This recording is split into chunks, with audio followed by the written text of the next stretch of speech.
Ravi de vous savoir nombreux en train de nous suivre de partout. Madame, Messieurs, bienvenue dans cette édition d'information à la une de l'actualité. Certains habitants de la ville de Bukavu dénoncent le non-respect de l'arrêté fixant les prix des transports en commun par certains conducteurs de taxis et taxibus dans la ville. Et au moins 4519 cas de troubles mentaux enregistrés au premier semestre 2023, soit du janvier en juillet. Chiffre dévoilé ce mardi 10 octobre au cours d'une conférence débat organisée par le ministère de la Santé au Sud Kivu. Ces titres et d'autres vous seront développés dans cette édition d'information. Place à présent au détail.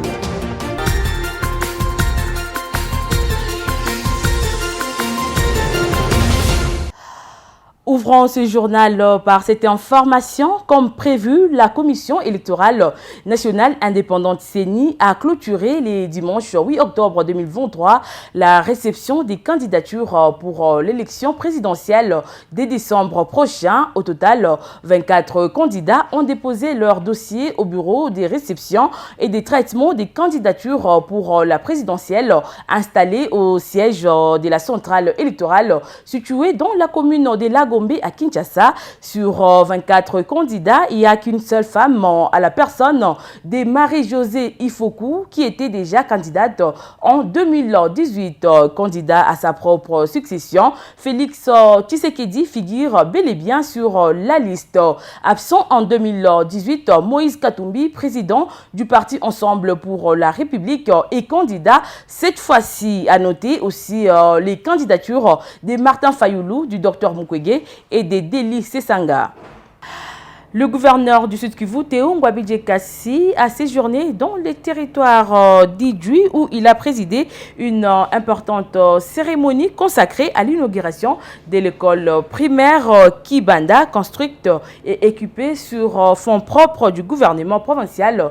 Le responsable d'école, le chef du village et les élèves ont remercié leur gouverneur bienfaiteur pour la concrétisation de sa promesse. Suivez ces reportages de la cellule de communication du gouvernorat des provinces. Le gouverneur du Sud Kivu, Théo Ngwabidje Kassi, en mission d'itinérance dans le territoire d'Idjui, a procédé dimanche à l'inauguration de l'école primaire Kibanda, construite et équipée à 100% sur fonds propres du gouvernement provincial qu'il dirige. Cette école, d'une portée de 6 salles de classe, est capable d'accueillir jusqu'à 360 élèves. Elle dispose d'un bureau pour la direction et 6 toilettes. Elle permet désormais aux enfants d'étudier dans des conditions optimales, telles que souhaitées par le chef de l'État Félix Antoine Tshisekedi Tshilombo, qui a fait de l'éducation de base l'une de ses priorités et veut que le développement du pays commence à la base jusqu'au sommet, une vision matérialisée en province par Théo Ngwabidje Kassi. Tour à tour, les responsables d'école, les chefs du village et les élèves ont remercié le gouverneur Théo Ngwabidje, qui est un fils du terroir, pour la concrétisation de sa promesse, un geste qui confirme son credo de gouverner autrement par le travail. Notre joie et notre reconnaissance à tous ceux qui ont conduit à la réalisation de cet ouvrage en nous construisant une école moderne ici chez nous à Kibanda. Nous disons merci et que Dieu vous bénisse. Le maître d'ouvrage, le gouverneur Théo Ngwabidje Kassi, a pris la parole, entrecoupé par les ovations et les frénétiques d'applaudissements. Il s'est adressé devant une population plus que heureuse pour son acte posé. Tout d'abord, il a transmis les salutations du président de la République, Félix Antoine Tshisekedi, à ses frères et sœurs d'Idjui et les a remerciés pour cet accueil combien historique lui réservé. Le père de la nation, Félix Antoine Tshisekedi Tshilombo, depuis sa prise de fonction, avait décidé de la gratuité de l'enseignement. Aujourd'hui, l'éducation de base dans notre pays est gratuite. Ça permet aux filles et garçons d'étudier et demain ils serviront la nation. Applaudissez pour le père de la nation. Il a aussi rappelé que le programme de développement local des 145 territoires initié par le chef de l'État prévoit mettre à la disposition de la population des écoles, des routes, des centres de santé, l'électrification des villages et l'eau potable. Une promesse du chef de l'État qui se concrétise lentement mais sûrement au sud Kivu de Théo Ngwabidje et particulièrement dans les territoires d'Idjwi. Comme annoncé au sommaire de cette session d'information, 4519 cas de troubles mentaux enregistrés au premier semestre 2023, soit du janvier en juillet, chiffre dévoilé ce mardi 10 octobre au cours d'une conférence débat organisée sous le thème « Santé mentale est un droit essentiel pour un Congolais ». Suivez ces reportages.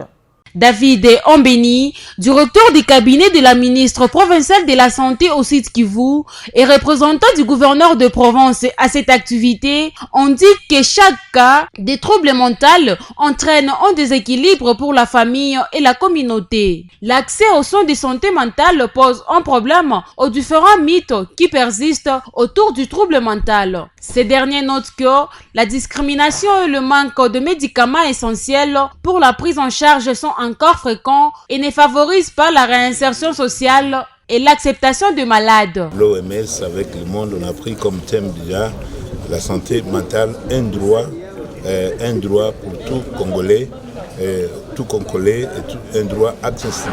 La santé mentale, actuellement, il y a un chiffre qui était donné au premier semestre de 41 000, au-delà de 41 000 personnes affectées pour la santé mentale. 2,2% sont ceux-là qu'on affecte ou qu'on transfère au niveau du centre psychiatrique Sozang.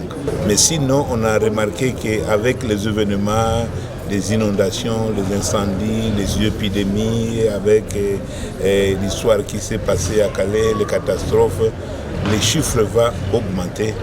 Ça va augmenter au-delà.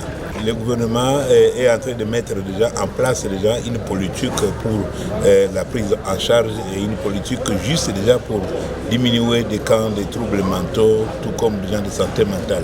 En province du Sud Kivu, les personnes sont de plus en plus nombreuses à être confrontées à des problèmes de la santé mentale liés à des situations traumatiques dans un contexte post-conflit, de pauvreté, de guerre et de catastrophes. Signalons que cette activité s'est tenue dans la salle Rio en commune du Banda. Et le monde a célébré le lundi 9 octobre la journée du handicap sous le thème « Un travail décent pour des personnes handicapées ». Cette journée met l'accent sur leur droit à travailler d'égal à égal avec les autres. Au Sud Kivu, Namir Kontintima salue l'alignement des personnes handicapées aux listes des partis politiques comme des candidats aux prochaines élections en République démocratique du Congo prévues au mois de décembre 2023. D'après lui, cela prouve que l'implication des personnes handicapées est prise en compte pour ces processus électoraux. Namir Kontintima s'est exprimé au cours d'une interview accordée à la radio-télévision ECA.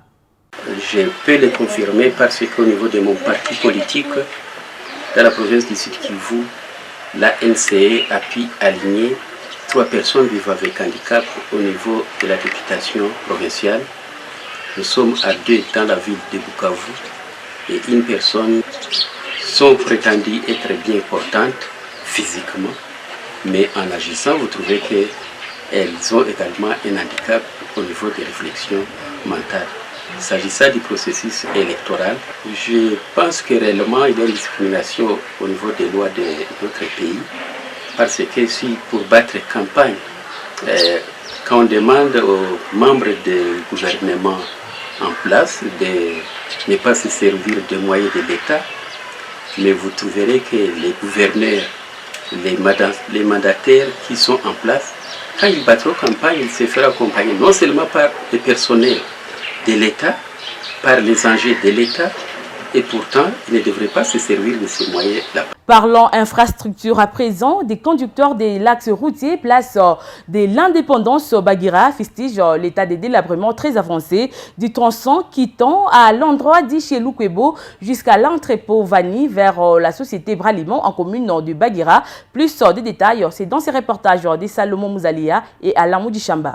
D'après ce dernier, ces tronçons routiers est menacé de nids de poules, des affaissements des terres et les caniveaux qui s'y trouvent déversent parfois les déchets dans la route quand il pleut. Une situation qui crée beaucoup d'embouteillages et est parfois à la base de la destruction de leurs engins roulants. Certains chauffeurs qui se sont exprimés quant à ce mardi indiquent que malgré cette situation, les agents de l'État ne cessent de leur exiger des taxes qu'ils jugent d'illégales. Ils sollicitent cependant l'implication de l'autorité urbaine afin que cette route soit réhabilitée comme il se doit et épargner la vie humaine de danger. Suivez certains conducteurs qui s'expriment en ces termes.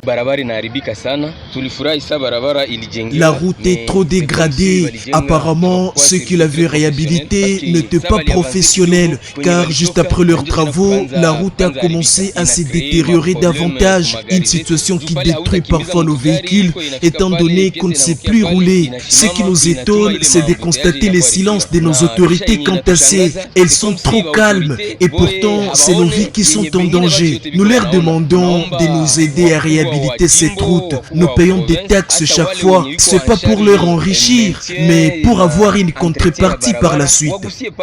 Notez qu'à part la route allant vers Bagira, la plupart des routes de la ville de Bukavu se trouvent actuellement dans un état d'impraticabilité absolue. Des travaux de réhabilitation sont souvent lancés par les autorités sur certaines routes, mais travaux qui la plupart des fois traînent à s'achever, une situation que déplorent nos sources. Les habitants de la ville de Bukavu s'indignent à propos du non-respect par les conducteurs des taxis et taxibus du prix de la course fixée par l'autorité urbaine. Ce mardi 10 octobre, ceux en provenance de Bagira voulaient se rendre au centre-ville ont vu le prix rester inchangé. Plus de détails, c'est dans ces reportages d'Arlette Bamba rendu par Salomon Mzalia. De la place communale de Bagira jusqu'à la place de l'Indépendance par exemple, le prix de la course est resté de 1000 francs congolais au lieu de 700 francs congolais, tel que fixé par le maire de la ville de Bukavu. Même situation sur l'axe place de l'Indépendance, Karale-Istem, où les conducteurs de taxi-bus font payer 1000 francs congolais et à la place de l'Indépendance, 500 francs congolais. Deux habitants qui se sont confiés à la radio-télévision ECA ont dénoncé ces désordres qui a élu domicile dans le secteur de transport confié à des privés, surtout en ce qui concerne le non-respect du tarif officiel et de sa mise à la portée de tous ceux qui montent à bord de bus et taxibus des itinéraires fixés par l'hôtel des villes, et cela au vu et au su de celui-ci. Il s'exprime. Si nous sommes à la place d'Indépendance, nous éprouvons beaucoup de difficultés pour nous déplacer de Bagira jusqu'ici à la table d'Indépendance, de la place d'Indépendance jusqu'à Ngouba. Parce que seulement l'arrêté du maire de la ville n'est pas respecté. Il y a certains conducteurs de véhicules qui font payer des Bagira à la place, 800 francs, d'autres 1500, voire même 1000 francs, voire même 1500.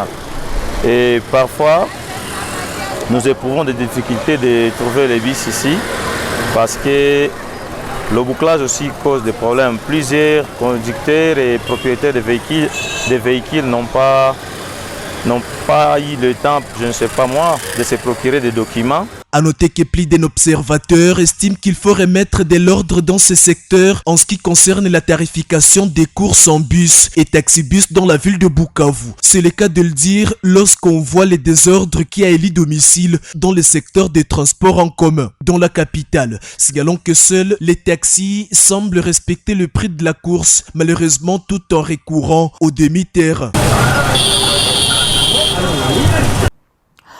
Dirigeons-nous au Nord Kivu. Avant de boucler cette session d'information, la Cour militaire du Nord Kivu a rendu le lundi 9 octobre 2023 son verdict dans les dossiers inculpant les adeptes de la secte dite foi naturelle judaïque messianique vers les nations Wazalendo relatif au carnage du 30 août 2023 en ville de Goma, chef-lieu du Nord Kivu. Les visionnaires de cette secte, Ephraim Bissimois et d'autres autres prévenus ont écopé de la peine. Cependant, certains ont été condamnés à 20 et 10 ans de prison. Ces prévenus ont été condamnés pour participation à un mouvement insurrectionnel, association des malfaiteurs et meurtre. Le principal accusé, Ephraim Bissimois, qui a continué à clamer son innocence malgré les verdicts de la Cour, a promis d'aller en appel. Pour rappel, plus de 50 personnes ont été tuées lors des manifestations organisées par la secte religieuse Wazalendo le 30 août à Goma. Le commandant de la garde républicaine Mike Mikombe a lui été condamné à mort dans la même affaire car désigné comme commanditaire du carnage. Madame, Messieurs, c'est par cette actualité que nous mettons un terme à cette session d'information. Merci à vous de l'avoir suivi et bonne suite de nos programmes. Au revoir.